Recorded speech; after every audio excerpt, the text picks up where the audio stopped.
Hello, people. How are we doing today on this wonderful day? This wonderful day when Arsenal win. It's always a good one. I hope everyone's good in the building. Some really interesting Champions League matchups. I'm sure people have some comments. Liverpool in the final. Interesting, mate. I'm kind of similar to you. If they have to win something, I'm okay if they win in Europe. But welcome to everybody. Ahmed, how you doing, buddy? You good? Good to see you. Yeah, no, look, a big thing that we want to start out with 100% is the support recently has just been unbelievable. And we really appreciate everybody that's coming through. If this is your first time joining us, welcome. We have a lot to talk about, I think, today. The weird thing is when I was going back on the rewatch of this game, and I felt as though that a lot of the stuff that we were seeing it wasn't maybe our best game. I think it was pretty fair to say that we actually played quite poorly. But when you do look at it, I think that the narrative of what this does, kind of the 3 wins on the bounce, where it secures, is absolutely massive. And one of the big things that I tweeted, back from my account was, when you look at this, that win over West Ham, however disgusting it may have been, however dark and trudgy it kind of ended up being, we ended up essentially securing 6th spot, which I think is absolutely massive, right? Like a win would guarantee that we would finish no lower than 6th this season. And this seemed to be what many fans predicted as kind of their best case scenario at the start of the season. And which for me kind of says a lot about the progression of the team. And it actually guarantees that we're in Europe, which, by the way, I still think has an absolutely massive kind of impact on what we can achieve this season. Because regardless of what people think, being in Europe is a very important task for recruitment. Being in Europe is a very important task for Arsenal.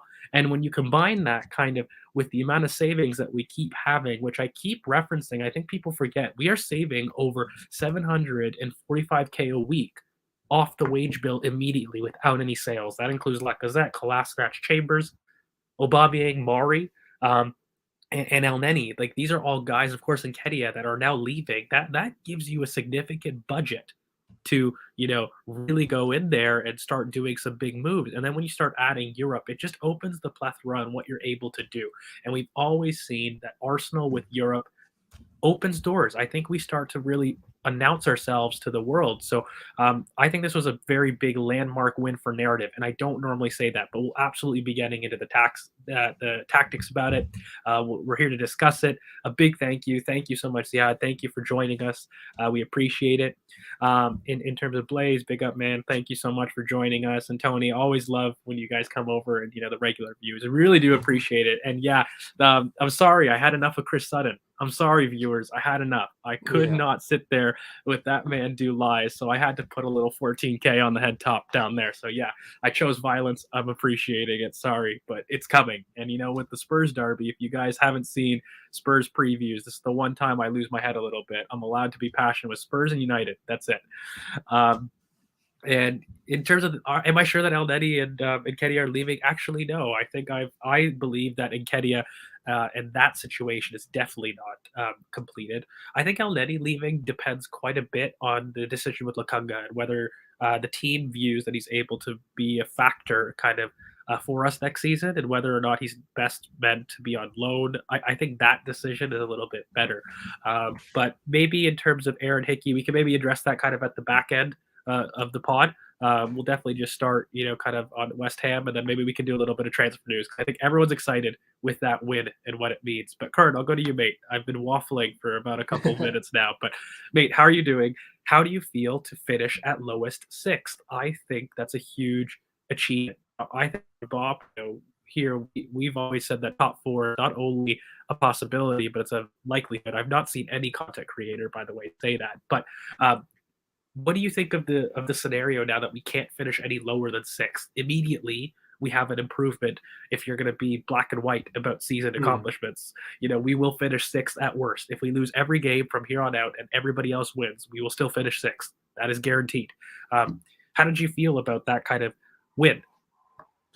I mean, the win itself was, I'll put it in light terms, gritty and very, very much we needed to hang on for that win. And Mikel himself seemed angry. I think he pretty much dressed them down afterwards. In terms of what this means, the job is not finished. we are not done here. I know it's an achievement and all that. We're back in Europe after a year out, and that's well and good. But we are coming for fourth. This is the goal. We said this at the beginning of the season. That was our goal. Forget the cups. Forget anything else. Fourth. Then we can platform on, move on to the next year, get those big signings in, which we'll talk about later, and then we can move on and start competing. Because the fact is, the only reason we didn't compete with the likes of Liverpool, City, this year was the fact is we didn't have that star-studded quality just to compete with them. We have the foundation. The foundation is set. Sorry, Gary Neville, it's true. We have a set foundation that we can build on for years to come. The addition of, we'll talk about Aaron Hickey very quickly. The addition of Aaron Hickey secures our defensive back line for a generation. Okay, we have the ability to have four centre backs if you move Tomiyasu to centre back, two right backs in Brook and Hickey, and two left backs in Hickey and Tierney and Tavares as well. You have a secured back line for this cycle. That's done, right? Then we can move on and get into the bigger signings, i.e., a big midfielder, a big striker if you want to go that route, big forwards. This is what this win means. And I do want to stress the job is not finished. There's nothing to be happy about yet. Well, Kermit, I think the biggest thing that I'm really trying to understand here is fans trying to downplay. It's not just fans, but it's rivals. Like I think 100%. there's very two things. Like accepting that this isn't the end of the mountain and understanding that you can celebrate getting to base camp. Those are 100%.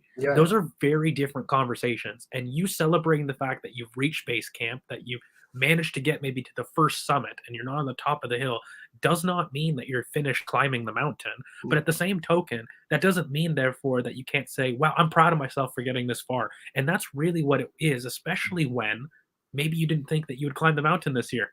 Maybe you thought you needed another years of training.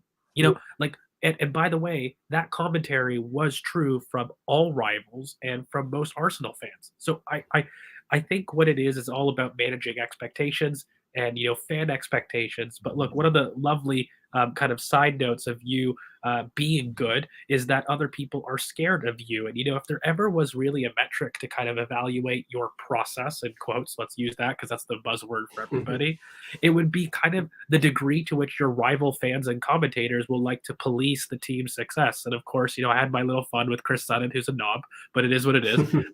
See, I'm learning a little bit of English slang. There you go. The kind of transition from like friendly dismissal of, oh, it's just Arsenal, they're the banter club, whatnot, to then being this hypersensitive critique of all of our celebrations, whether it's the Wolves, whether it's us celebrating at the end of a win, even at West Ham, and of course, Chris Sutton is just my latest casualty, but it speaks volumes kind of for the recognition of our process, I think, because you're not invested in something that you don't care about. You don't negatively really pick on things that you don't care about. So I think that is a really important narrative talking point because right now, Arsenal are in the Europa League. It's a step up from what they can offer from last season. And make no mistake, guys, being in the Europa League and being not in Europe at all changes your targets. It 100% is something that people do value, whether or not it's not something that we want to be. And I think that's a separate conversation. Being there is an improvement right now. That is 100% true. I think another thing that's 100% true is we have more wins than Chelsea. That is a factual statement. So I'm not sitting there understanding this idea that, Arsenal haven't been consistent this season. And the biggest fallacy, sorry, a little bit of a rant, but the biggest fallacy that I've heard is that the best of the worst are going to happen and those that we're getting top for are just less shit. Well, no, I'm sorry. Over a 38 game season, factually, it goes to the most consistent teams. You can't take away that fact. And at the same token, none of your teams felt that they were lacking consistency at the start. Chelsea were supposedly title challengers. Okay. Manchester United were title challengers with Champions League Varane and Ronaldo coming back. So I don't want to hear then, therefore, that you get to minimize kind of the achievements of a team that you felt wouldn't get higher than 8th, that you felt wouldn't get higher than 6th. That's not how it works. You earn your consistency in this league. You earn this place of where you're at, and you can't therefore then sit there and try to critique a team for its improvement. Okay, and you can't minimize it. And Arsenal fans, you should be proud. We should be proud that we've gone to this point And by getting into the Champions League, it's ahead of progress. Let's be honest with that, okay? When we do kind of look at kind of the expectations about it for this season, I always like to ask people in the comments, and you let me know, but rival fans, how many rival fans did you see that would maybe say Arsenal are a likelihood for top four? They're a Champions League caliber team. I would say zero. How many Arsenal fans would you even at the most optimistic, how many Arsenal fans truly believed at the start of the season with the squad that we had, would we have been a Champions League level team? I believe maybe one or two. I think that us at BoP were in the minority. I really didn't see many popular contests speaking that we would be a Champions League team.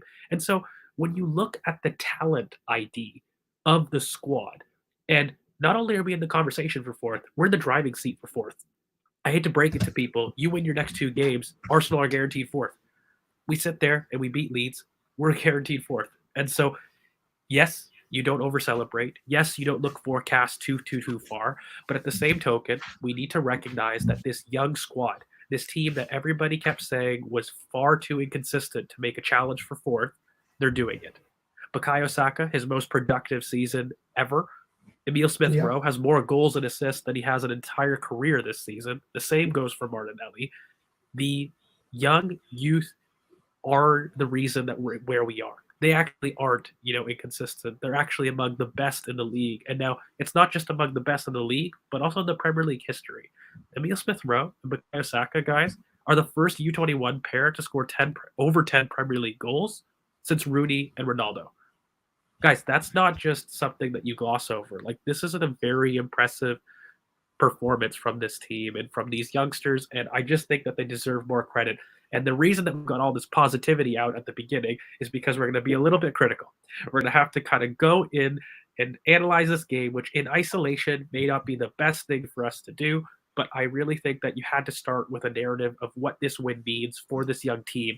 And I just want to end and take it over to Curran, though. But I just wanted to end.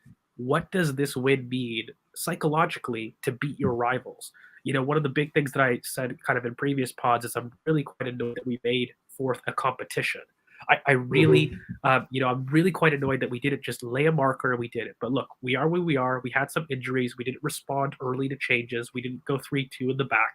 It is what it is. No use crying over spilt milk. But the fact that we then were able to respond by beating your direct rivals, teams that, at the beginning of the season were meant to be much better than you, but off the back of Chelsea, Man United, West Ham.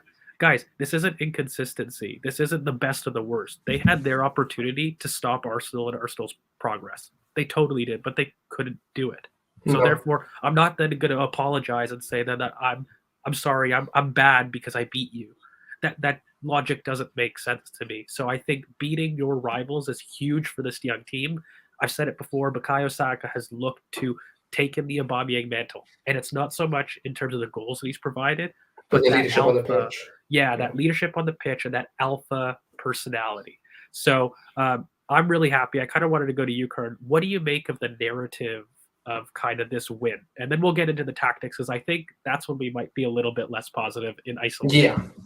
I mean, this win, Mikel said it very, very aptly.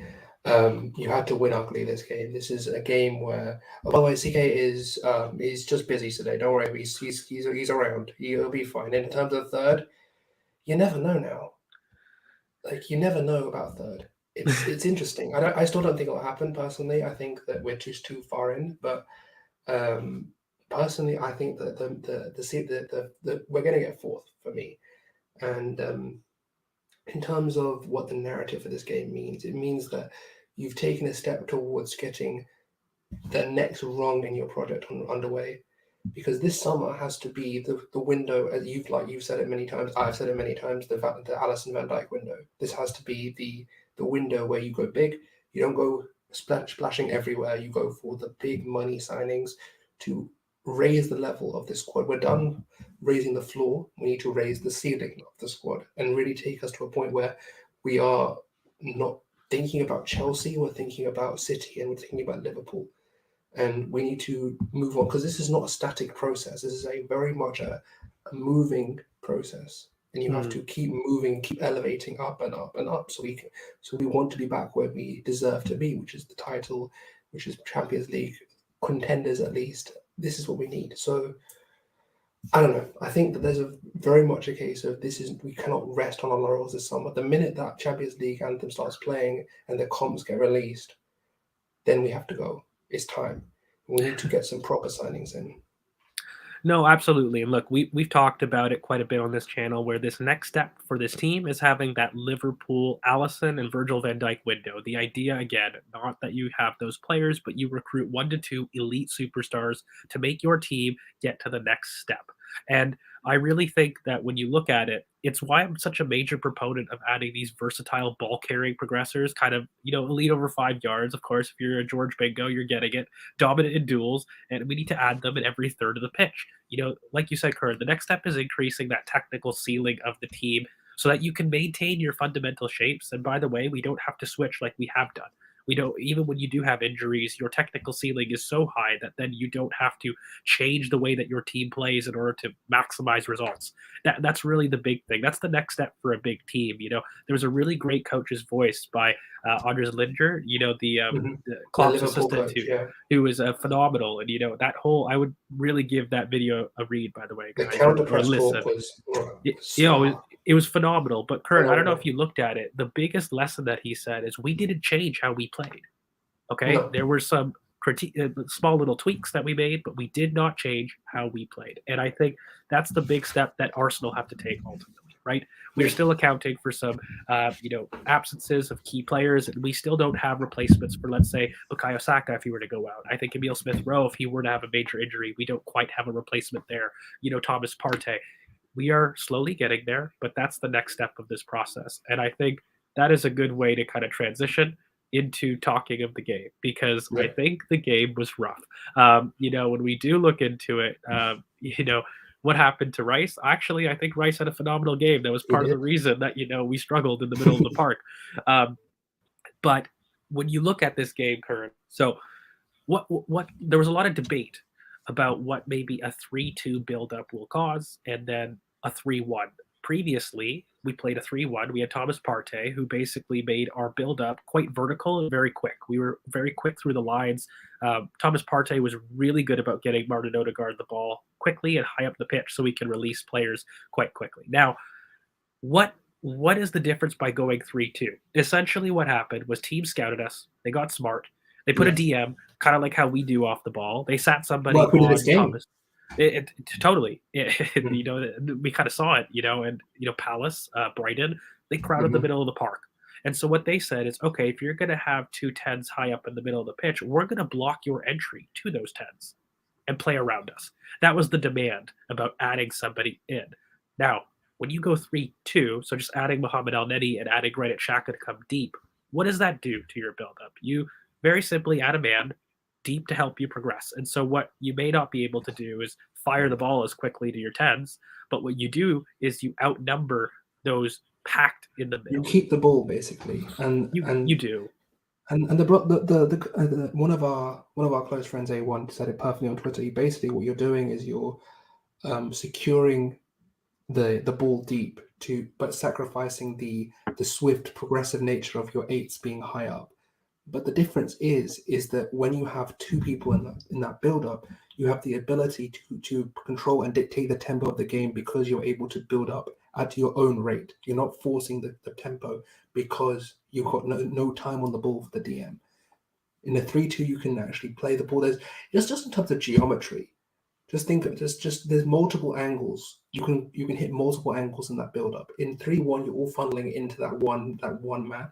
And it's very difficult to just that man has to be so technically secure that you have to have the ability to turn into space and hit the 8s, or hit an Erdegaard, or hit a Xhaka when he was playing higher.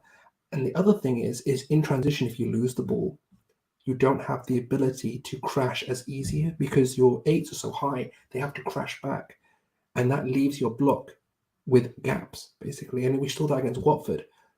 I don't even remember what the goal we conceded late on, and Xhaka just didn't have the physical ability to track back, and we conceded that goal. The issue I have with the 3-1, and I think we both have with the 3-1, is, I mean, you can correct me if I'm wrong. The issue is that there's too much predictability and it's too easy to plan against it. With a 3-2, there's the variability that allows you to hit your basically your front five in essence with a lot more ease, because you're able to get through the lines at an easier rate because there's more angles and more variability on the pitch.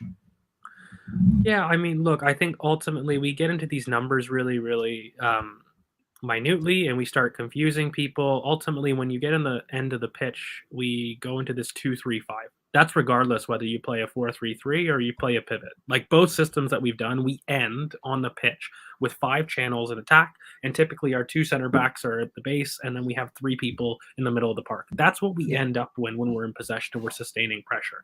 So the differences that we're talking about right now is kind of that decision. How do we get there? How do we get to the final third? And when we say 3-1, it just means basically that you're using one of the fullbacks to drop I mean, deep. we have it. I'll just bring it up. And yeah, and you know, when we see it, you know, that 3-1 was Thomas Partey, and then now what we're using is this 3-2. This is very simply kind of what we use, and we're just adding somebody deep in the middle of the park in order to offer an option, because even you can see it here, guys. Typically, when teams have scouted us, they've packed the middle and they've gone man for man. So you can see that there's 4 major players that are involved in this press, and you know, Mark Noble is typically going to stay back because, you know, right now Pablo Fornals needs to go man for man in this marking job. But as you can see, there's only 4 major parts to that press.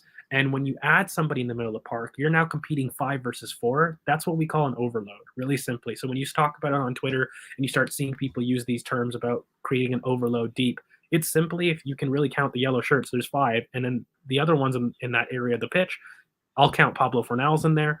There's only 4. And so really quite simply, no matter what side of the pitch that we cycle the ball, we're constantly going to have an extra man. And so what that allows you to do really simply is you can get up the pitch. Now, what you may not be able to do is get up the pitch through the center. Because clearly, as you can see, they're very narrow, and this is what West Ham were doing. They had a front 4 that kind of went man for man. They kept it very narrow in the middle of the park because they said they don't believe that Mohamed El-Neni and Granit Xhaka are able to necessarily progress through the pitch in the same way that a Thomas Partey can. Good kind of assumption. They can't necessarily, but it'll force possession out wide. That's what a back 3 with a 3-2 does. If you had a 3-1 and it was just Thomas Partey there, what they would do is they would be forced to add people higher up the pitch because that's where the overload is.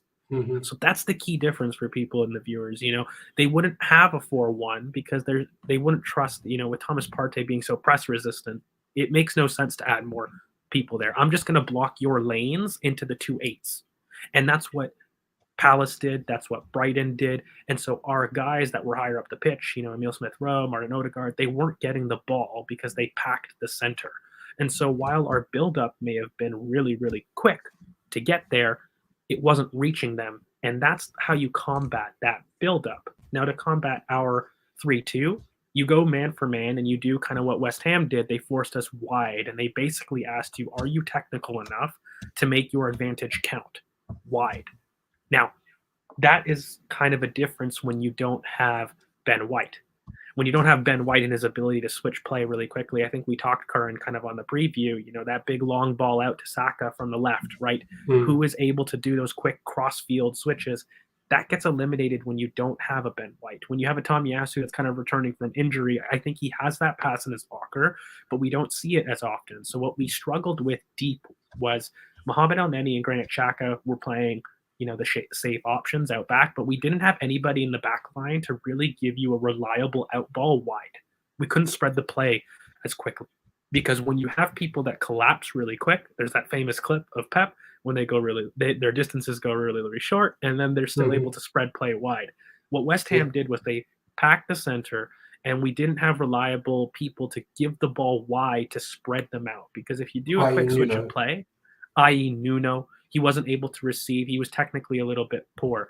You know, even Bukayo Saka, we couldn't get Bukayo Saka the ball. And in fact, Martin Odegaard was found quite often joining that 2 in the 3-2. You know, and what we found is he's kind of doing the elbow, I like to call it. You know, like it's like two in the middle, and then Odegaard's kind of just like up. So if you look at it like an obtuse angle, like it's like that. You have, Absolutely, and we were yeah, kind of forced into this situation when Aaron Ramsdale, since we didn't have anybody that was reliably playing out from the back very quickly. And again, we can see this overload. So here in this picture, it's very simple. West Ham do their same press that we saw earlier, but the issue is we don't trust Mohamed Elneny and Granit Xhaka to turn face play and get us up the pitch quick.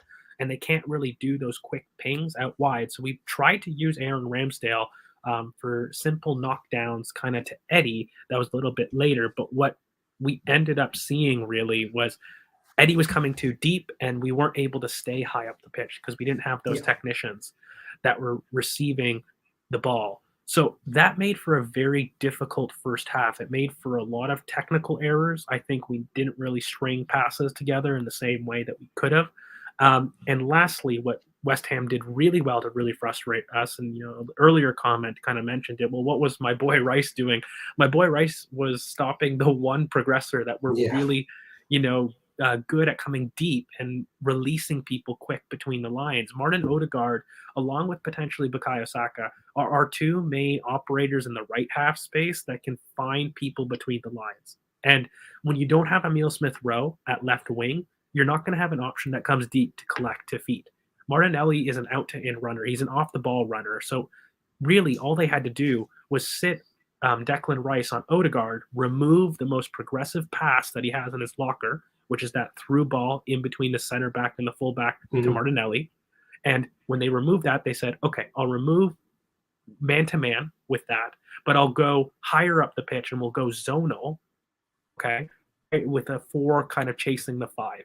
And so they combine. And so look, what a lot of teams do, okay, I think what people struggle with is it's either zonal or it's man to man. No, guys, it's a combination of both. So here, what you really see is that there's man to man on our most progressor, but then I'll go back kind of at the top of the pitch where they will go 4v in a zonal press wherever the mark is. They're just going to have one of their wingers press loosely, their striker, and the next person is shadow covering or pivot. That's all they're doing. And so they're going zonal at the top of the pitch, but they're going man to man deep. And I think that is the story of this game yeah. defensively for us. And we struggled to play ourselves out because our best progressors were marked out of the game. So, And not only that, right? yeah, go ahead, The mate. other thing I will just want to, there's two things really quickly. One is our press. We went back because do you remember last game for the United game we were talking about the 2-1 where basically we changed our press for United. We reverted back to our 1-2. We reverted back to the basics, and this was literally the basics of our how we play football. We play with a 3-2 build up, 1-2 press, hit your DM hard with Erdegaard or whoever is in that 10 role, hit their progressive. I mean, Rice was just too good. He got out of situations too hard. And I found it funny on Twitter where people were saying, "Oh, Rice was pocketed by Xhaka. They were on different ends of the sides of the pitch." It's like how it doesn't make sense. But yeah, the other thing I was going to mention is um, if there was one game where you saw, and the other thing defensively I want to mention is a return to a 5-4-1 block at times with Saka just tucking in, which was not really something I'd expect because you'd have Saka basically tuck into that right back, and we'd have Holding because I think we just thought, you know what, Rob's on the pitch, let's just do what we do well, collapse into your block, win your aerial duels, and sit well. And Saka just dropped deep and just was like, okay, cool, we'll accept this. Just sit back and hit on the break. And the other thing is Erdegaard being marked by Rice meant that you can't have, for example, a repeat of the first, again, a repeat of the goal, for example, from Marseille against Newcastle, where you have the out to in run and being hit over the top for him to chase and actually attack. It didn't have the same ability. So yeah. Um, It's a like, tough one, yeah, mate. Like it was a tough because like I really resonated with Tony here. Where look, like I don't look. It was execution technically from both teams were really quite poor, but this was an off the ball masterclass that I don't think was yeah, appreciated by the general public by both teams. By the way, like look, Arsenal responded by hoping that Tommy Asu would be kind of their key man to drift in because look, the decision to play Martinelli or Emile Smith Rowe, it's a valid one. Yeah, mate, like Thanks for always coming back in. But I think the biggest difference for Nelly and Emil Smith-Rowe was injury related. I don't think Emil Smith-Rowe was fit. You kind of saw it with Manchester United. He was really quite uninvolved with play, and we've been saying that he's unfit for quite a while. I don't think it's anything worrisome, but look, if he was fit, he would have been the perfect man to kind of come deep. Because again, if you struggle to get out with your pivot between Mohamed El Neni and Granit Xhaka, what you must do is have two kind of tens between the lines that come in to help out. That's really the switch that has to happen when you add somebody deep and build up. You remove somebody that's higher up the pitch. So I need somebody to come deep. Now, what used to happen for us is we used to ask Aubameyang, we used to ask our striker to come deep, but really, ideally, you would want a midfielder who's capable in receiving in those tight areas to come deep, and that's why Emil Smith-Rowe. But someone will win their duels as well. Because Yeah, if you leave it to a striker, they're going to get out-muscled a lot of the time, and sometimes turning into tight spaces, you're not going to have the same ability to really evacuate that in the zone that they're in and just press on with the ball. So yeah, it's a dual sword there. totally. And I mean, like, this is kind of the reason, really, that, ESR would have been preferred, at least in this game, with somebody that packs the middle like that to expose that pivot. You do want an extra ball carrier that could come deep. But again, I think the issue really is because Emil Smith-Rowe wasn't fit. And I mean, it was kind of obvious that he quite wasn't. And also, we had opportunity to bring him on, and we purposely kept it until the 87th minute. Like, we were trying to get by without playing Emil Smith-Rowe. I think that was quite obvious. So that was kind of an issue. And I agree. I don't think we were quite aggressive in our press necessarily, but I also think that's because there was a lot of people walking wounded, and the team was still getting used to no Ben White. This was a huge issue, guys. Like, when you have that four, like we said earlier on in the show, you need to really rely on quick switches from deep, from right to left, or from left to right. It doesn't really matter. But when you have everybody come deep, you need to switch play quickly and get it to your wide men quickly. And I think the idea was to keep Martinelli and Saka as wide as possible, and we were hoping for quick switches of play to them in order to kind of get them between the center back and the full back, which is, by the way, something that West Ham really struggled, but also something that West Ham struggle with, which they don't normally, is set pieces. And that was because they lost all their center backs. And we did highlight that in the preview, and I'm so glad that we did, because set pieces were the big difference maker kind of in this game. I think that's and a great transition to talk about that. Yeah. I'm just talking about team set it's almost as though we do this thing that's a podcast. We're getting good at these transitions. No, I agree. I think it's a great time to kind of talk about the goal and kind of what we were seeing, because a big thing with this team was, I think there's a stat going around that we haven't conceded a goal from a corner, and then people were nitpicking the Southampton goal. By the way, I don't count that. That left the box. I don't count that either. That's a second phase. But even if you want to, having one, at the most argument's sake, of a goal that's being conceded from set pieces is a ridiculous stat. I think we're the third most potent from set pieces, tied with somebody else. We have 10. I think Liverpool and City have like 12 and another number respectively. West Ham, I think, ironically, are tied with us for 10. Yeah, for top set piece goals. So this is a team that are good at set pieces, but again, the difference maker was the center backs current. Like, Zuma himself actually did well to get in the game, but really they lost. Was on toes, though. I think we're gonna have to have an Eddie and Nketiah conversation, because he was the clear man of the match for me. But I think the biggest thing was, without that aerial presence in the back, with Thomas Suchek, without their Antonio, they really were losing Diop. Like, they lost a huge amount of aerial presence on set pieces, and we took massive advantage to that. So I'll give you a chance to kind of let me know what you think maybe the first 25 minutes were like. The other thing is, when they lost their aerial muscle, we gained one in Tomiyasu, who's probably the best aerial defender at our club. So if you think about it, it was literally just made for us. I mean, the main thing about the first 25, I think, is both teams trying to settle a lot. There was a lot of technical insecurity, a lot of sort of passing gone awry and people miscontrolling. I think the best moment was that Saka, when he was on the touchline and he just sort of jinked past and ran past a lovely little run and cut it back to Eddie, who kind of was a bit all over the place and gave away the foul. But the other thing is with that first 25, I was more nervous about how we'd settle into the game. I think it was a bit sort of like, it's West Ham. We've just beaten United. They've there's a bit of trepidation there because you're watching the game. I mean, when I watched it back, we were fine, but in the moment, you're thinking, yeah, just settle, guys, just settle. No Ben White. I kept thinking in my head, no Ben White, just settle and get into the game, and we did. I mean, there was a lot of poor balls being thrown about, a lot of miscontrols and on both sides, and there just seemed like a real sort of. I think both teams were very nervous about this game. I think West Ham obviously had an eye going towards on Thursday. Which, by the way, good luck Frankfurt. We need this West Ham loss because there's a certain food product at West Ham that I'd like to procure, but that's a conversation for another day. But when it comes to the first 25, I think there was a few. I think there was a corner or two. I think Odegaard took one, and it didn't really result in anything. And just everyone seemed to settle. I think there's a lot of nerves. I think that's the best way to sum up the first 25. And then both teams sort of got onto the ball a bit more. I think Rice started putting his foot on the ball a bit, and then him and El Neni were starting to clash it out. So I think that's the best way to summarize the first 25. I mean, I think the biggest chance that we see. Look, I think we should just talk a little bit about Eddie Nketiah. He's kind of the first chance that really explodes. And yeah, I mean, Alex, like I've been talking about what a striker that moves, the difference that makes to our buildup, but also the difference that makes to our attacking is night and day.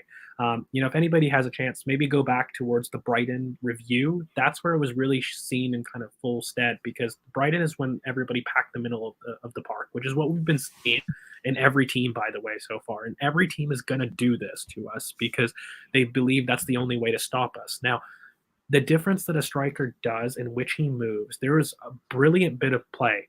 He constantly was on the back shoulder, but making banana runs in behind. And it was probably the crown on top to that movement is Mohamed El Neni late in the game when he had that one-on-one breakaway chance. Lacazette is not making that run ever. No. When he peels from halfway, and he had Kurt Zuma on toast every single time. And by the way, Eddie wasn't doing anything brilliant. A simple feint drop to the shoulder had him sold every time. And when you pull markers like that and you occupy a center back, that's what I mean whenever I talk about strikers that move, that can occupy center backs. It's not necessarily holding them back physically. It's not necessarily hauling your marker down. It's movement based. The other thing is it's not just movement in terms of, because Lacazette will move. He'll avoid challenges. He'll avoid duels. He'll move to the wing and try and build up play on the wing. With Eddie, you had someone who was willing to fight. He was willing to get in and occupy centre backs. He was willing to make runs. He was willing to drop deep and make runs forward. He did everything. He linked up play. He occupied the correct zones. He took shots. He was good in the air. He came back and helped. There was times in the second half, which we'll get into, where he was literally tracking back and helping out with Tomiyasu in duels. Like, he was everywhere. He did it all. And yet I'm hearing, he didn't have a great performance because he missed a couple of shots. I mean, he put the shots in the correct areas as well. Like, he put them in the corner. It's not like he put them like into the hands. Like, he's low on target. He did what you really ask him. He had everything but the final touch, and that's something I will never criticize for my strikers. And really, right before the goal at like the 37th minute, Eddie is deep. Odegaard picks up the ball. It's kind of more of a loose ball. He just lays it off to Eddie, who drives, who turns and drives. When you've got a striker that can take on people, I encourage everybody to have a look back at the play. He takes it in the left half space, cuts inside, and look, in the end, the shot, was it tame? Was it down to the right? Really easy save for Fabianski? Absolutely. But what he did is he drew 4 players out there. When you get a ball-carrying progressor like that, who is reliable, by the way, in possession, because he was coming deep, he was reliable. He was linking play beautifully. He was a good option to take the ball. He occupied the center of the pitch. But key difference, he had the ability to explode into the box. Like, that is what you need from your striker, and that's something that Lacazette just can't do. Okay, he may be technically secure in moments. I think that's overstated, by the way, but let's just use it for argument's sake. What he can't do is he doesn't have the legs to then get where he is in midfield to the box. And that's a huge difference, because it means that teams don't have to focus on your strikers, and they can just focus on your wingers that are free. And it's a very frustrating aspect of Lacazette's play that we were deprived of for very, very long, but something that Eddie's doing that, yes, is it simple? Absolutely. But you still have to do the basics to shine. The other thing is when you have a striker that occupies centre-backs, it drags the defensive line back and it leaves space for third-man runs. We saw this against Tottenham. in the first leg of our first London derby, where Emil hits that third man run and basically slots it in. When you have a striker that is pushing that line back, is occupying the centre backs, it frees up that zone 14 area, or that area in between in the penalty box for late man runs, and that is so crucial. We didn't get it this game, but if you look, there's a couple of chances where Eddie's literally peeling off the back. He's trying to come in for a cross. He's able to make space for others as well as be a striker.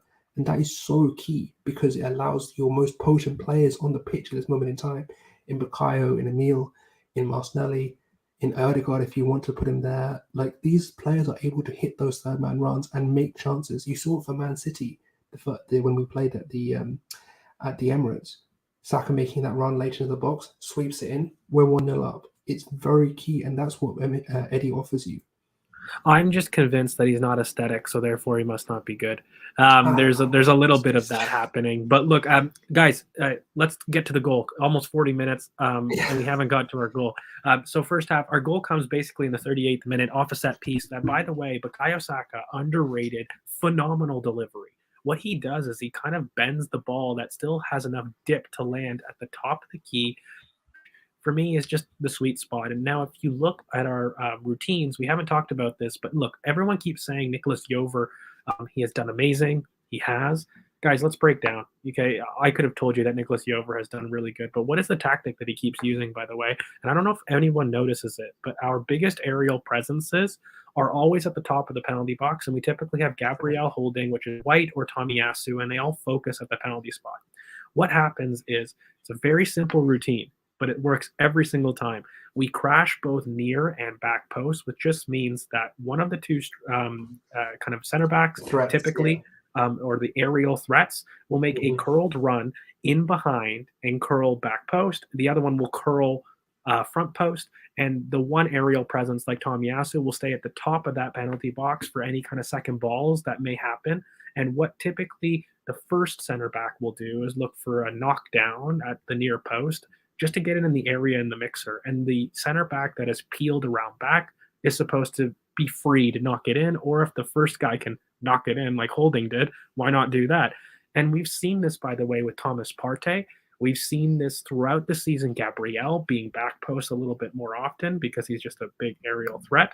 But guys, we've scored so many sets off the front post from this simple banana peel run that I don't understand why people don't highlight it. And it's really quite genius, you know. And yes, their deliveries are insane. It's amazing that they're putting it on the spot. But those simple movements that you're seeing, which, by the way, that third person kind of at the penalty spot, which was Tomiyasu in this game, he sets like a basketball pick and run. Like, I don't know if you've seen it, Kurt.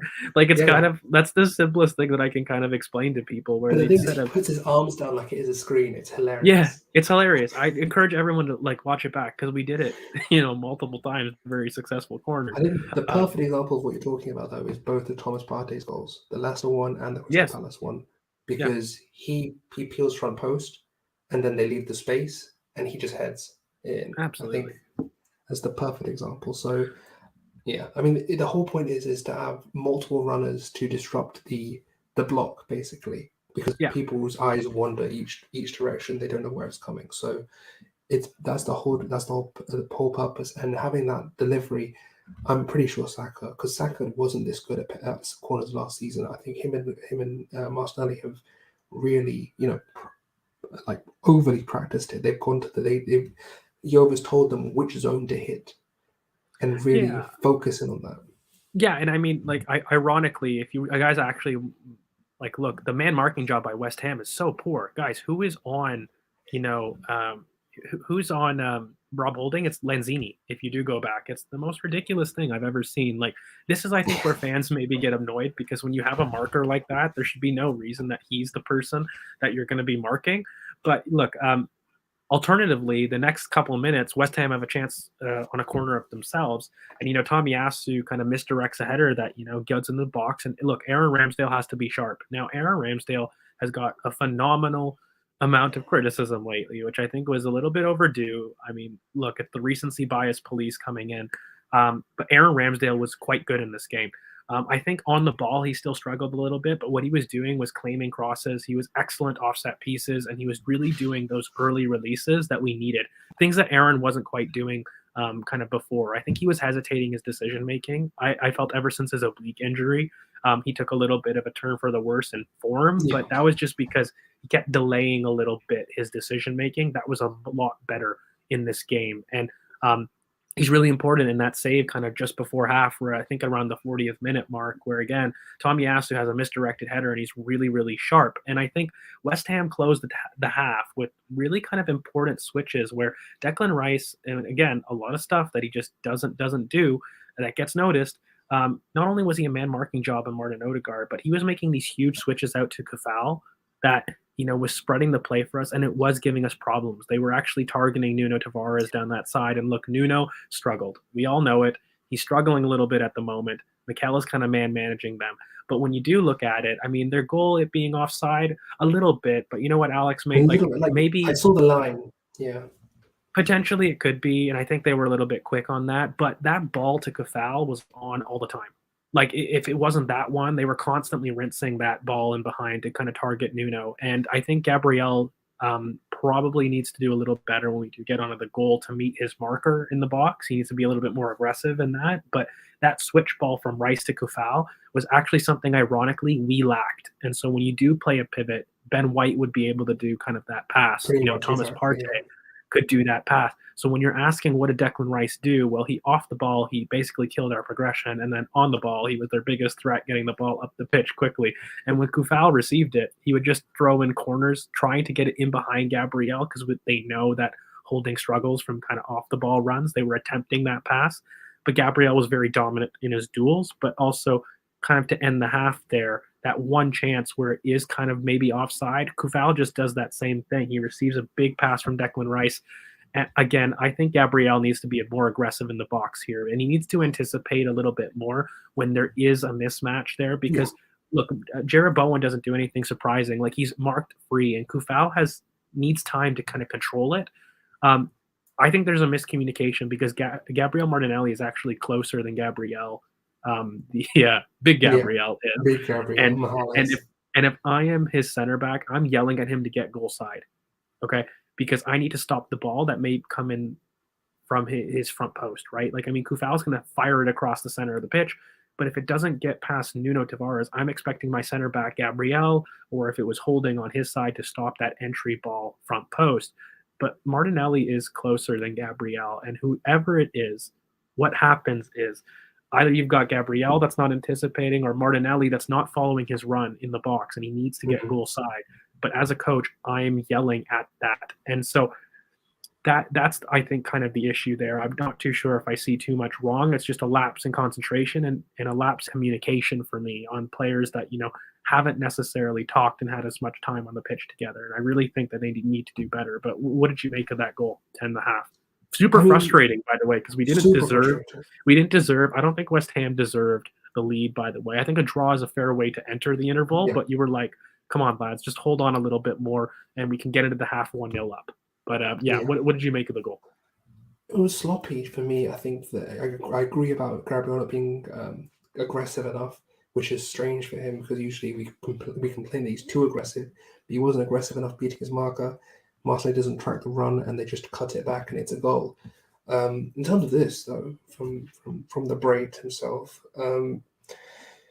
I think the whole thing is confidence. I think for me, he's very much a confidence player. He's one of these. I mean, I think me and a couple of people have called him the modern day Emmanuel Eboe. He's very much so frustrating, but so entertaining, and so someone that if he's on form and he's on song, he can really be a good fullback. But for me, I just feel like he needs confidence. I feel that the adaptation to the 3-2 from the 2-4-4 you're playing to the 3-2-5, where he's high, he keeps dropping when he doesn't need to drop, and it's pissing me off. Like, just stay high. You do not need to drop, because the amount of times it was almost a 4-2 at times. Just stay up. You don't need to be here. Stay up. Hold your line. I think Mikel was constantly going, come on, move up, because he needs to move up, because he needs to occupy that zone, be that fifth channel, have that out to in run that we can do. This is why Emil is so vital, because Emil can do that overlap. Emil can be the overlap on the left-hand side and allow him to creep inside. The other thing is with Nuno, I think that he's someone who is just, I'm going to reiterate it, just lacking a bit of confidence. I think that with the whole substitution drama happened earlier on the season, it's just, it's just, I just need to see him develop it more. In a Well, I year or think two, we'll look I at him and just think, okay, calm. But now it's just, he's very raw. look, he just needs a little bit of coaching. He has an issue off the ball with recognizing his awareness and his positioning is quite off, especially in deeper areas. That's why, Curran, when you say just have him high and wide, it's because you don't want him responsible for defending, Yeah, really. And when you're on the ball himself, if he has time and space, he knows how to attack space quite well. That's actually one of his strengths on the ball. He knows where to drive, but that kind of logic doesn't apply when he's left in his. And so, really, you don't want him in possession of the ball in your own third. You could just want him in possession in the final third. And so, I think while West Ham, Alex was saying how they didn't really do much. Like they didn't. They had the same ball, like we were saying. They just played the Declan Rice switch, I call it. And that was really all they had because they had no that boy Antonio has the ability just to hit a ball like anyone in the on game. repeat. He's just But on but repeat, just again and again. But mate, it's no different to Spurs and their one-dimensional play of fire it off to Kane and have a knockdown to Son. Like the only difference that we're seeing is the knockdown isn't going to be central for Kane. It's going to be wide to Kufal. It's going to be wide to Cresswell, and they just cross in the middle of the box, hoping that Antonio latches onto a second ball. Like it's the same thing. One is just spread out wide versus spread centrally. And look, that doesn't mean that we were great at defending it. And I think this is part of the frustration. And I think that's why we had that huge talk at the beginning, kind of describing the off the ball struggle and what both of these teams were trying to figure out. But the one thing I definitely did want to talk about was Tomiyasu and his return to injury. So important. So important in build-up, but also 1v1 against Benrahma. The only time he had the beating of him was later in the game when he tired. But he had that side on lock, and we really, really missed his presence 1v1 in the space because he just shut down Benrahma's crosses really into the box. The other thing I'm going to mention is don't worry about Tommy. It's okay. I think even Mikel said it. Yeah, it's literally just a normal protocol coming back from injury. And we'll talk about injuries after we talk about the second goal and the second half performance because we do need to discuss some of the returns and the absences, etc., etc. But for now, what I'm going to say is for Tomiyasu, bit of cramp, no worries. He's just come back from an injury, and he's just match pace and match fitness. He'll be fine for Leeds, and we move on to the next game. But in terms of what he provides, that one-on-one defensive monster is what he is. The amount of times he would just see the ball out, like Benrahma tried to get past him, he would just shield it, let the ball run out of play, or just time his tackle perfectly and nick the ball off him. He's such a good one-on-one defender, and that's what we missed. That ability to have the extra defensive prowess, as well as being able to run it back and have the aerial presence with Holding, with Gabriel. Those are probably the three best aerial defenders of the club. Them three providing that aerial presence gives us that added bonus. So all in all, such a welcome comeback. And I think, mate, like the biggest thing that I noticed kind of with the start of the second half is we've got to talk about the Aaron Ramsdale. I want to make it really quite quick.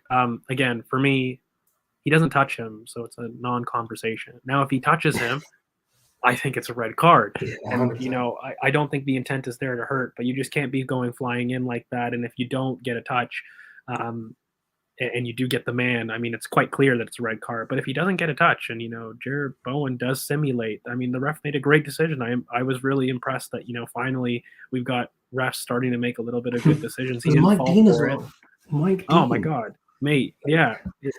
It was crazy. And then when you start looking at it, I think that was the big flashpoint, but then it turned into the Eddie Nketiah show. And really, ironically, the one time that we found space with Bukayo Saka was a quick long ball from Granit Xhaka, who played the Declan Rice ball out wide to him, 1v1, and boom, Saka turns and he drives, and he has a really good shot, but mate, we weren't doing this enough. He tries to go near post and tests Fabianski, which is good, but this quick switch of play is what we were lacking all game. And then that leads into the corner routine where Bukayo sends a beautiful ball again, a knockdown. Martinelli collects, sends it in the back post, and Gabriel does his job, mate. Like, he gets it on target. It's not the greatest header. I think Fabianski does horribly there. He really should be getting to it. But this is, I think, the difference in the game where we kind of stepped it up a little bit in the second half, but not we. I think Eddie did, because beyond that goal and that routine, we didn't really see that Granit Xhaka switch enough. And what we did see, though, was Eddie Nketiah peeling wide left, dragging Kurt Zuma, and whether it was Martin Odegaard, who would receive and just play a hopeful ball for Eddie to chase, or Mohamed El-Neni late in the second half. I think, Bright, you were mentioning it, and we kind of talked about it earlier in the pod. He receives and he plays a beautiful ball, Mohamed El-Neni, out wide to Eddie, which was amazing. It was incredible. Yeah. And again, Eddie does what he was doing all second half and why he was clearly man of the match. Like, there shouldn't be another shout for man of the match at all. And he just attacks Kurt Zuma. Again, I think, look, the finish isn't the greatest, but the run is world class. It is. The run, it's phenomenal. And when he shifts him back, he's very, very close to go far post. He does everything right. He just needs a little bit more curl, and boom, the game's finished 3-1. And CK is a very, very happy man. Me. And you. Yeah. But I think after that, we had the Tommy sub, and then really there weren't too many instances except for Eddie Nketiah once again chasing on to loose balls and early knockdowns. And he had quite a few shots, and he just dragged the team up the pitch when we were struggling. He was a pressure valve. He was a pressure valve. He was that guy to just go, okay, I'm going to sit on the halfway line. You find me. I will make the run, and I will not be offside. We'll do this. Just get the ball and hit it. Hit it, and I'll do something with it. I'll take on Zuma. I'll make that run. And he did it so many times, again and again. And without that, West Ham are able to recycle possession. They're able to recycle possession again and again. And eventually, pressure does. This is what we always say. Best method of chance creation is sustained pressure. And without that, with the ability for having an attacker that's able to not only make the runs, but hold onto the ball, waste a bit of time, get everyone set back, and even get a shot off. Getting that shot off lifts the entire team, because just mentally you're thinking, okay, we are still winning this game. They are coming at us, and we still have this guy who's willing to make those runs for us. Just mentally, when you're on the pitch, you're just thinking, okay, we can do this because we have the ability to hit them in transition anytime, because we have the attacker that's able to make that run. And he did it so many times. Yeah, no, absolutely. And I think, look, the plan to get Eddie and Kurt Zuma wide, that's not a tactic, mate. That was just Eddie's brilliance. Eddie was making a point to peel wide and focus on him, which I think was smart. You know, he was injured. He wasn't really able to do that. But I think this all has to go on Eddie. Like, I don't think it's less to do with tactics, because you don't want your center back meeting your striker, by the way, in those areas of the pitch. Like, that's a breakdown. You know, Zuma's doing his best to cover for mistakes higher up the pitch, but this Eddie all has to go. That's Eddie, and that for me is completely Eddie and his movement. It's to do with praising Eddie. And that's what I wanted to do, because he doesn't get enough praise. And, you know, by the way, these improvements that we've seen them in preseason. We highlighted it here on the channel. His, you know, increase in his technical security. Yeah, his ability to maybe play left wing and to pull out. He's really improved his physicality dealing with markers that are trying to aggressively step to him. He's improved in his link-up play and his reliability in contact. He has improved. And for me, I don't think that story is done. I keep telling all BoP followers here, I don't think that Eddie Nketiah's story is written. I think this last little bit, firing us to the Champions League, is a very significant part of his belief to maybe feel important. Eddie Nketiah has always just wanted to feel important. Is he the guy to take us to the promised land? No. But this idea that you're going to have a really good hail and depth option for both left wing and striker is something that I'm a fan of. I never want to get rid or actively get rid of strikers that help us out through hail end. and can provide us with a reasonable option that we're okay with. I never worry about those types. I think there's far more other people on inflated wages, like your Lacazettes and other areas of the squad, that you can nitpick. Not an Eddie Nketiah, and especially not on a team that we need attacking depth. I get it. I love the fact that he is a hard worker. He listens tactically, and he is probably the most improved player under Mikel Arteta since 2021. You know, that that for me is a huge step on a player that's only 22. He is the U21 England's highest goal scorer.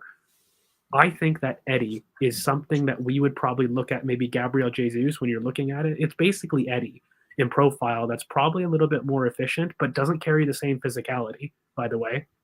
But you're looking at a similar profile. You're looking at attacking depth.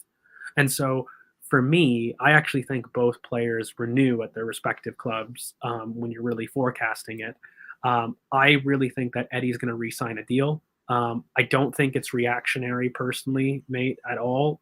Arteta's been trying to sign Eddie and re-sign Eddie for years. Like he has never willingly wanted to get rid of Eddie Nketiah. I think it's just fans and watching him go to the end of his contract, and he hasn't been given the opportunities, which, by the way, Mikel has said is his biggest regret. And I think for good reason, because he sees what he can do there. The amount of improvement that we've already seen with Eddie. Look, if you tweak in a little bit of finishing, Eddie is right now is probably great for a mid-table club that will score you 15 to 20 goals in the league.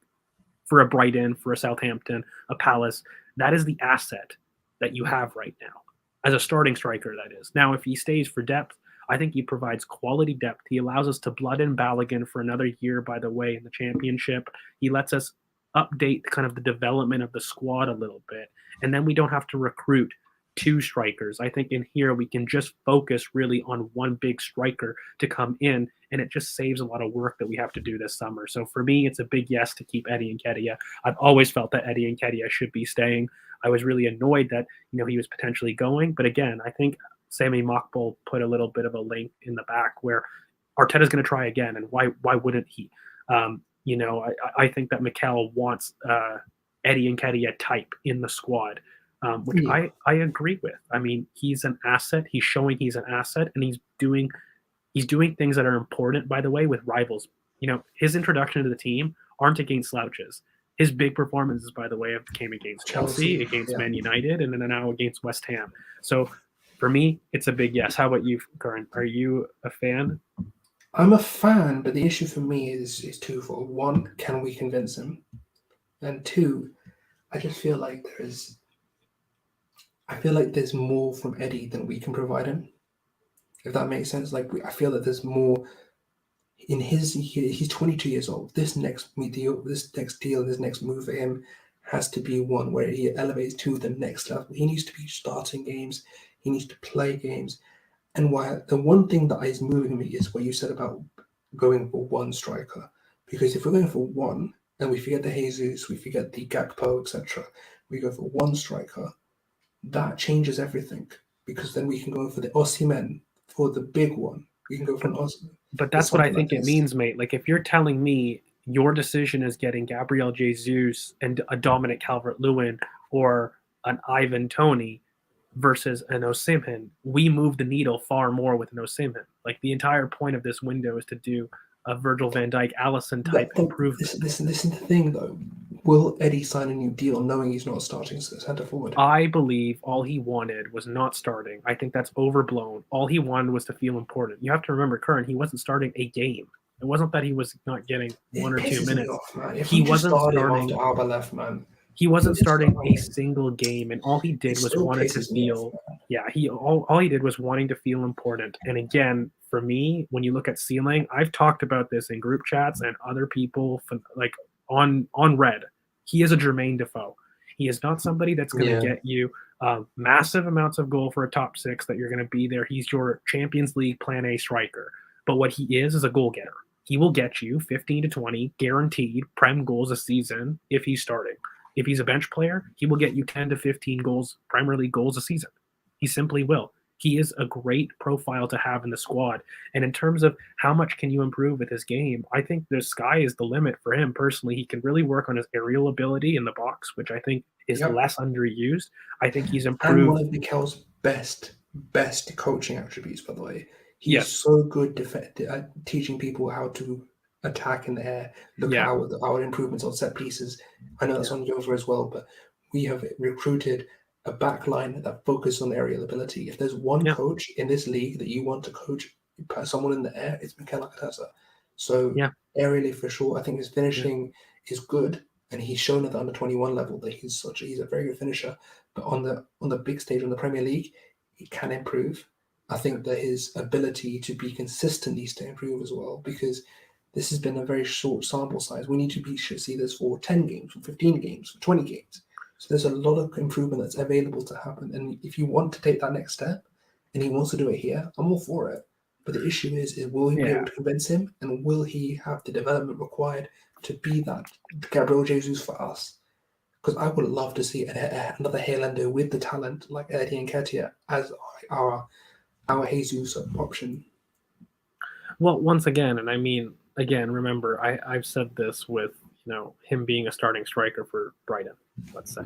And when you do look at it, he is somebody that is constantly going to be in the box to get you goals. If you were to look at maybe a Southampton, a Brighton, he would easily get you 15, 20 Premier League goals in a season. He's like Jermaine Defoe. That is who I compare him to. He's a goal getter. He will constantly get you goals. He won't be flashy. He won't be able to lead the line for a top 6 club to get them to win trophies, but he is somebody that's perfect for a number 2. Great point. Yeah. Very good point. And I was just going to lean into it because he is a finisher, as you say. And ultimately, if I was to look at it, do I want Balogun? I think Balogun has a higher ceiling than Eddie Nketiah. But Eddie Nketiah is a lot further along at his floor right now. Balogun still has a lot of work to do to get to that point. But in ceilings, if you were going to compare ceilings, yeah, Balogun has a higher ceiling than Eddie Nketiah. But Eddie has a much higher floor right now. And if you can re-sign him while Balogun cooks, so to speak, if you want to use the lingo as other people, it's the perfect succession plan, right? And I think if he was to stay, it doesn't affect Balogun at all. Balogun needs to continue on loan and still make that physical step that Eddie made in preseason. We still, as much as I love Flo and I believe in his projection and his ceiling, he still has to make that physical step that Eddie made in the summer. And so I totally agree. I think all he needs is just assurances. And for me, it would be kind of dumb not to do it, because if you were to kind of look at long term something like this, that's some serious depth. That's some serious depth. And there's also other strikers that we have. Arsenal Football Club have the deepest youth striker lineup in the country. On to Keon. We've got so many. Keon Edwards, Bika Bureth, of course, Eddie Balogun, Tyrese. Like, there is a ton of players there, but I say they don't all have the readiness at the moment to compete. The perfect example is Mola, because Mola isn't going to be ready. No, and a lot of these guys aren't going to be ready for a little bit. So for me, the biggest thing is probably, he's got a unique celebration, so that's why you have to keep him. But when you are looking at it, I mean, the Hale End, we're going to be doing an Academy pod for all you listeners that are going to be coming up at the end of the season. We've been promising it. It was super successful, our first one. So trust me, we have a lot of new players to talk about. So we'll definitely be doing that. But again, I just think that Eddie Nketiah is somebody that's a very valuable asset to have. He's in the mold of these people that are inefficient now, but give them 4 or 5 years, even 2 or 3 years. That boy, all he needs to do is finish, and you're going to be having a very serious striker on your hands. So I would be giving him a new deal. I think to wrap up kind of our views on the game, I'll go to you, Karan, mate. So look, it was an ugly one. We tried to talk about a little bit off the ball. Did we talk about the second goal? Maybe I missed that. We did. I skipped over it because for me it was like another set piece, and we did talk about it, but we kind of just skipped over it quickly. But, yeah, I mean, Gabriel, a lot to talk about. It was just a recycle of play. Gabriel gets the header off them. Another good Martinelli ball, by the way. A lovely second ball from Martinelli. But yeah. In terms of what we're saying, in terms of this conversation, out of the 3, because there's 3 for me, Elneny, Eddie, and Laka, the only one I'm even thinking about is Eddie. The other 2, thank you for your services. I appreciate everything you've done in the past. Thank you for captaining our side or being a solid warrior in the middle, but it's time to move on. we need that last remnant of the past to be gone. I think the only one left that I would like would be Xhaka. I think even Holding, I think Dan Ballard's coming through next year. I think he's going to be competition. So I think that there's still players that we need to move on. But for Eddie, my heart says yes. My head says, can we get him to stay? That's the only thing for me. If we can get him to stay and accept his role, there's no issues. But I just find it hard because we're bringing in a top quality striker. I mean, me and you personally, we don't even really want that move. We want to focus on forwards and reinforce the midfield. I don't know if I was just speaking for you, if that's your view as well. But I feel that the main issue for me is increasing the stability of our forward line and reinforcing that midfield to get the best midfielder possible. Look, mate, we have seen what this squad does when it plays 3 days a week, and Kern, that's going to happen 60% of next season, and we've done it 10%.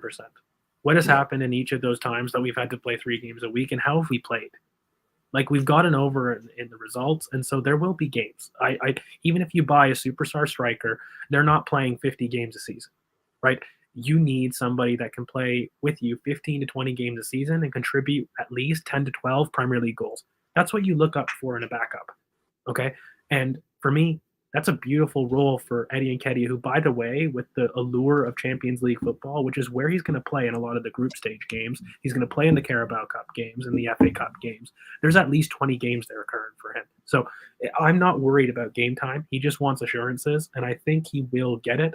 And of course, it depends on the budget, because I see Eddie Nketiah as a very valuable piece that you can use to really expand your budget, to really make use of your budget to take that next step. What I don't want to do is to have another 4 to 5 player transfer window. I think Edu and even Mikel have basically rammed it down our throats. Guys, we're going to be breaking, call it here, you can clip this, everybody here, we are going to be breaking our transfer record this year.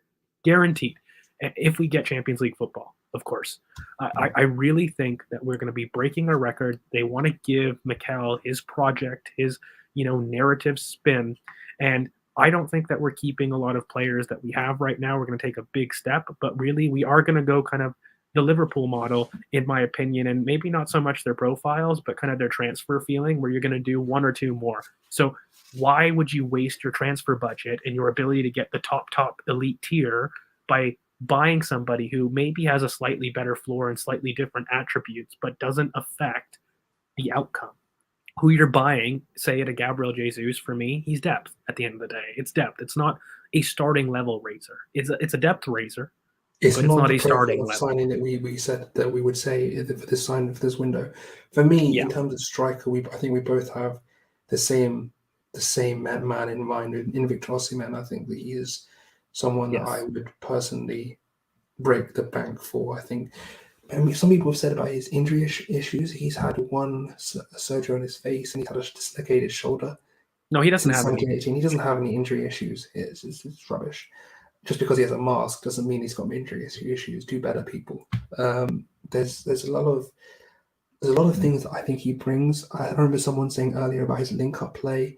I think what he does so well is his ability to crash the box, the ability to get on the end of chances, and that's what we need. I mean, we both have a propensity for Dominic Calvert-Lewin as well, because of his ability to stay in the box and get on the end of cutbacks, and that's what Victor Osimhen will do.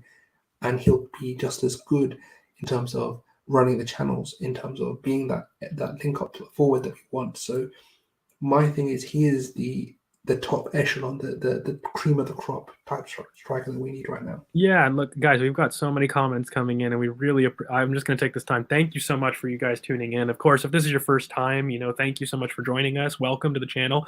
Make sure you guys like, comment, subscribe. Thank you so much. We'll probably do a 30-second rapid fire. They're coming in so quick. I do want to answer as many as we can. Don't worry. We do transfer pods. We do transfer specials.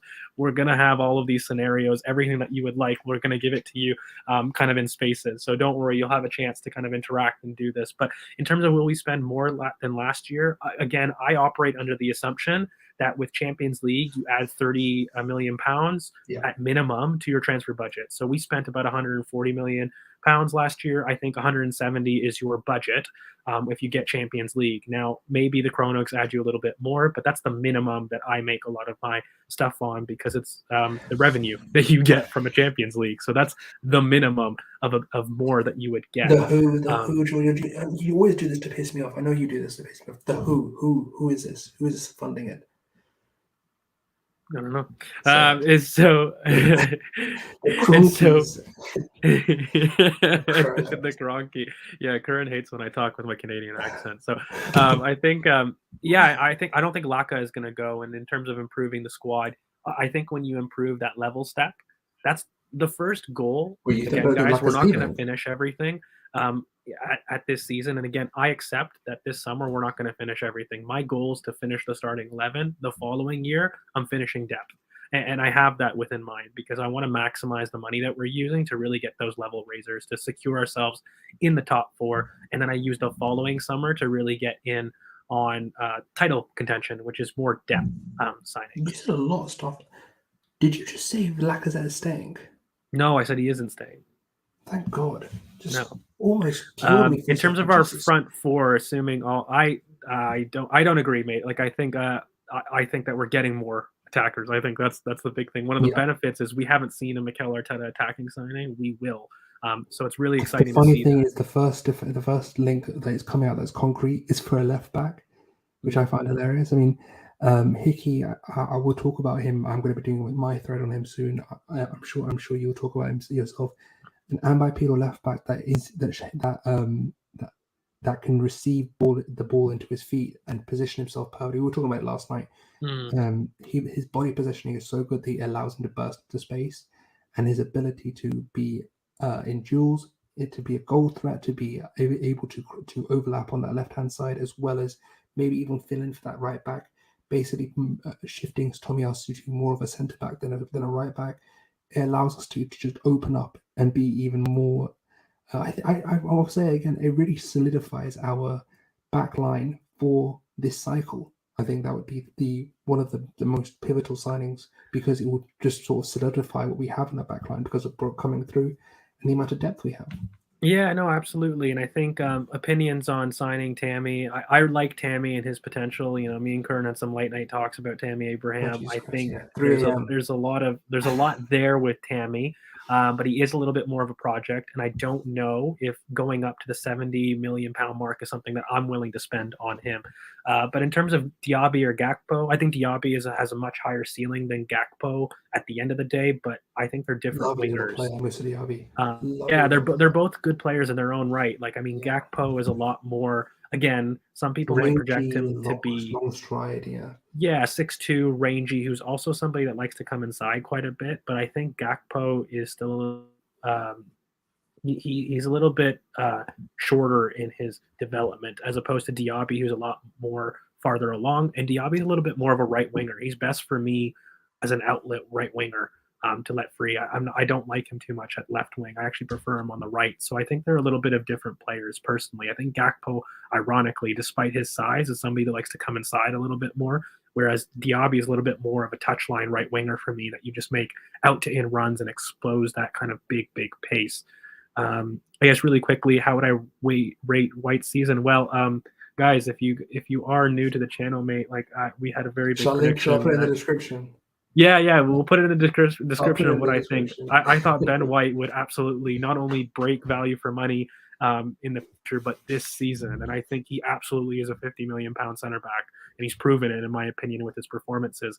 I think I would give him probably an 8 out of 10 in general on the season. I think there's a lot more to go there. I think especially with his defending markers out wide, I think he struggles with that still. But his on-the-ball presence and his aerial ability, which, by the way, was critiqued, is gotten massively better. And I think he's got a lot of leadership qualities himself. And he is probably the most available player for us all season, which is massive. We knew that's what we were signing. So for me, big at 8 out of 10 because he's really taken us up a step in build up. But I think the last 2 little bits, I need to see him a lot more confident, defending set pieces a little bit better, but also when he's wide in isolation. I think he gets done when he's wide a little bit more. The Jota goal. The Jota goal. Yeah, if you isolate Ben White wide, he can get beat a little bit. So yeah, for me, it's about an 8 out of 10. What do you make of this? Because Sorry, go for it again. I think I switched it. yeah, he's switched it. I just wonder, what do you make of this? Because No. I personally think, I don't think he's done. I think he's one of those in-house development projects. I think he's going to be brought along as it would be throughout his development. I think he's got the ability to really push on. It's just he's so raw at this stage, and his ability to not understand where he needs to be at times is very, very frustrating. I think a lot of things that really people get frustrated about, they realize after the. I feel like when I started watching games back, that's when you really understand what frustrates you, because in the moment you just think, oh, he's just messing it up. What is he doing? And when you realize, okay, wait, he's dropping too deep. He's not winning his duels. He's not doing this. He's not doing that. When you actually look back and look at it, that's when you realize, because I think there is a player there for sure. I mean, we didn't just buy him for no reason, and half of our fan base was going crazy for him about over Tierney. So there's definitely a player there. It's just he's so raw.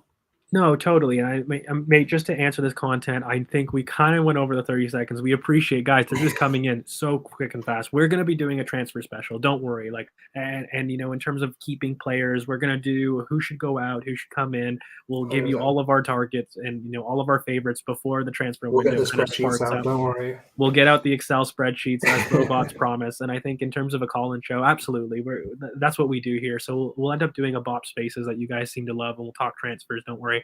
That'll definitely be something that's coming up so that you guys can have your say and you guys let us know what you guys think we need and who you think we should do.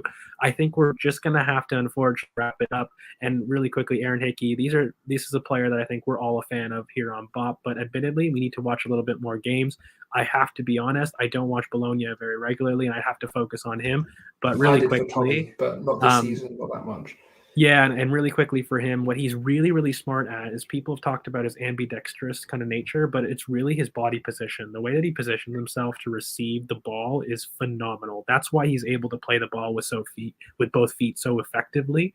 But I really like him. So don't worry, we definitely will be doing a big Brooke Norton content. That's going to be part of our Academy special. Anybody that's on BoP knows we've been screaming about Brooke Norton Cuffy since last summer. So don't worry, we're definitely going to be doing it. But guys, thank you so much. I feel like I've rattled through. I can't thank everybody enough for stopping by.